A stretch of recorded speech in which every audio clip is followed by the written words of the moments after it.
to be back. Welcome to my channel, Cooking with Tea. My name is Tiana G, aka T. And for those of you that are new, we make delicious things on this channel, per usual, all right? We're going to be celebrating Juneteenth, a very important holiday in my history, in American history. It is the true Independence Day. And that being said, I wanted to celebrate by making a dish that I grew up eating, which is catfish and grits. Okay, we're gonna be doing a little spin on it because who would I be if I didn't throw a little tea sauce on it? So we're gonna be serving it with a nice okra and collard green succotash for veg, some color, and it's gonna be amazing. The recipe is gonna be down below in the deets, okay? Before we get started, tap in with me on Instagram. If you haven't already, subscribe to my channel, hit the like button, and that's about it. Let's get into it. I'm gonna go over some of the ingredients here. I have my dredging. I have some flour, cornmeal, some salt, some spices. We'll go over the recipes also in the deets. Don't forget that. We got some catfish. Over here, this is grits land. We got my cheese, grits, chicken stock, cream, butter. Of course, can't have no grits without butter. Quote me on that. And then over here, we got our beautiful, bountiful veggies. Okay, so we got some collard greens, okra, some tomatoes, bell pepper, garlic, lemon, corn. It's gonna be amazing. It's nice and hot outside, so we have all these amazing vegetables, and let's get into it, all right? Let's get cooking. So firstly, we're going to be starting by making the grits because grits do take some time to make. I like to have my grits very velvety and luscious.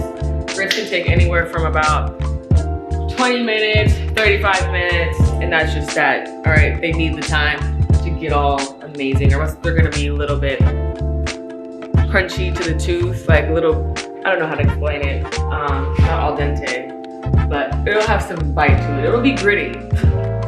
That's how you explain that. It will be gritty in your mouth, duh.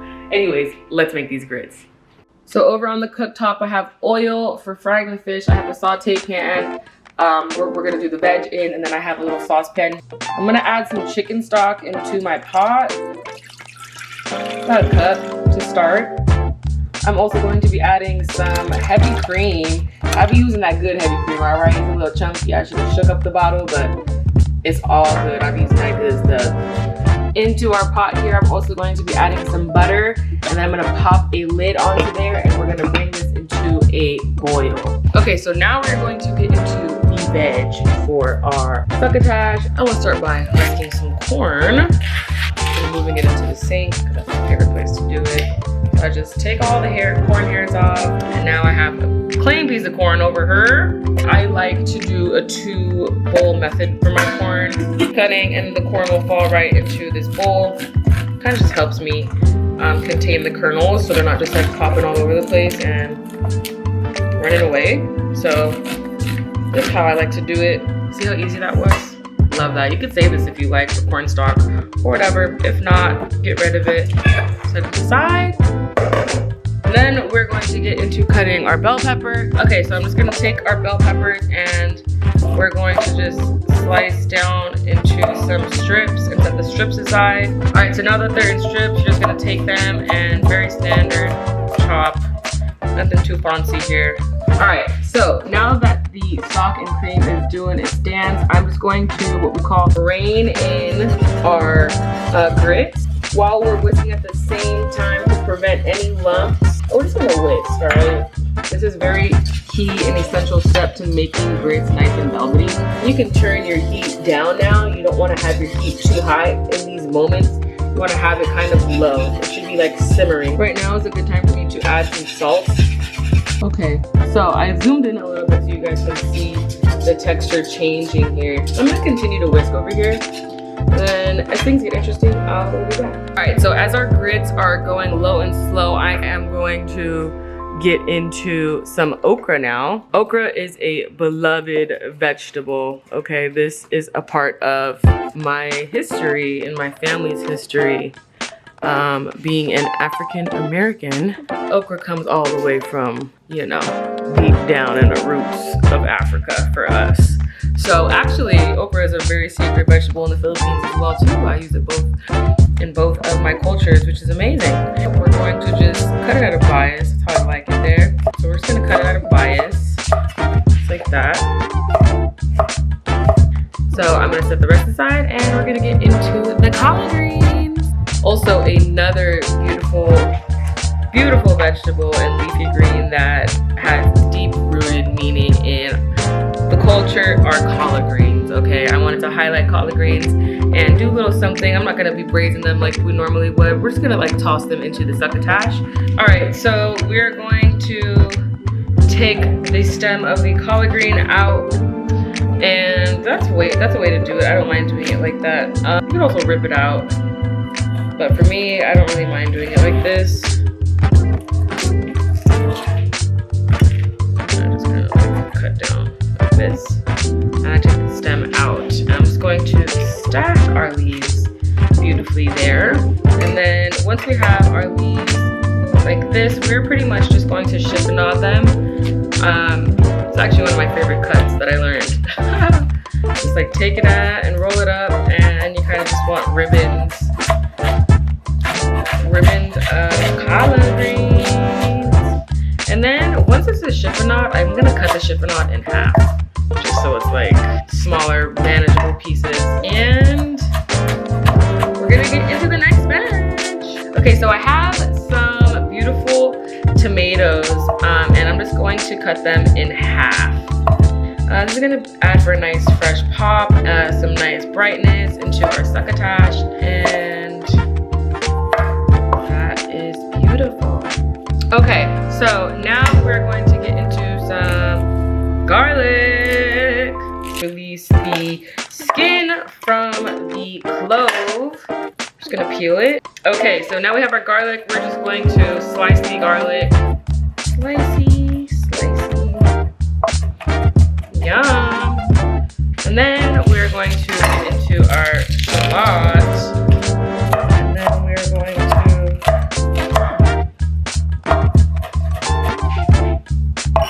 go over it with your knife a few more times.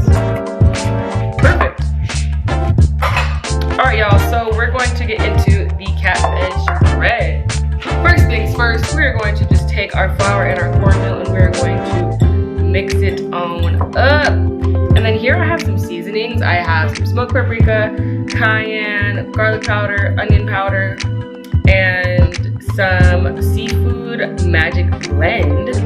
And I'm just going to rain this into my dredge. Looking nice. Alrighty. Into this dredge mix, I'm going to also sprinkle some salt in there, as well as some fresh cracked pepper. It ain't gonna be a good piece of fried catfish if the flour ain't seasoned proper. And I don't make a mess everywhere. That's just has to be a key essential step on cooking with tea. Alright, so now we're going to take our fish and we're just going to season it pretty lightly with some salt. Both sides, don't forget it. So I'm just going to flour. Then again. Okay, so now that the catfish have been floured, I'm going to get into cracking some eggs and then to the catfish into the egg mixture and then back into some of the flour.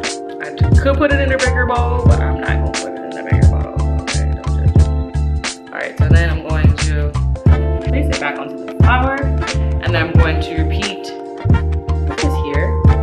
Alright, beautiful. Then we're going to flour one last time. A little double dredge action never hurt anybody, okay? Okay, so the grits have been cooking and they just look absolutely delicious. Right now I am going to add in some of the cheese that I shredded. I'm using a white cheddar cheese today. Just adding the cheese in, immediately it smells amazing. I'm going to finish with some butter. I'm team cheese butter grits all day. There is team sweet grits, but hey, you know, I'm mad at both. We can get down with both, but I'm team cheese, savory grits all day. So in our succotash pan, I'm going to add some olive oil. So first things first, we're gonna add our garlic and our shallots into the oil. As you can see, the pan is not dripping hot because I really don't want this garlic to brown at all for this. I'm going to season. Next, I'm going to add my corn. Now I'm actually going to add in my okra. That looks great.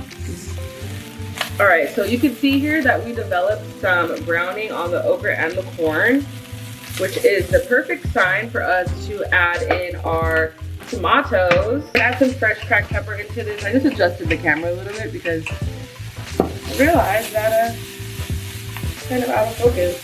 So the tomatoes look like they're blistering a little bit. They're getting a little wrinkly on the skin. So at this point, I'm going to add in my bell peppers and collard greens. Now we're going to add in our collard greens.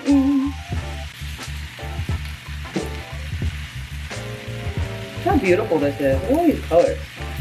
Love vegetables. As you can see, I didn't really like over season these because I just kind of wanted the vegetables to like live on their own and do their thing together. That natural beauty. And I'm gonna squeeze some lemon into this. So I'm going to start to fry the catfish. I'm gonna go one piece at a time. Frying on up. Catfish is in. Let's flip it over just a little bit. So I cut this catfish up into smaller pieces. And this big piece is for my honey. All right, y'all, these pieces of catfish are looking quite delightful. I'm actually feeling like it's the perfect time to take them out, so I'm taking them out of the oil. All right, this smells bomb. I just steamed it up, make sure those collards got a little steam action going on. Amazing, just as it is, bomb, bomb, bomb. So we're gonna get into some plating, and you wanna make sure you like mix your grits back up, and right here is the final moment. If it needs more liquid, if it needs more cheese, more butter, anything, it's now the time to do it. So I'm just gonna hit it with a little bit more chicken stock, a bit more cheese, going all the way in, why not? And there we are, cheese, grits, catfish, and oh, succotash. Let's eat this already, y'all. We're gonna go big old heap of grits and a half. Now we are gonna go collard greens, and then we're gonna like make sure add some catfish to the vibe. Finish it with some garnishing. I mean, some scallions are nice, so I really like this. Gonna plate it on up. Little squeeze of lemon on top. All right, y'all, here is the plate of the grits, catfish, and succotash. This looks bomb. You can't have catfish without hot sauce, and that's on her. I know it's gonna be everything, so.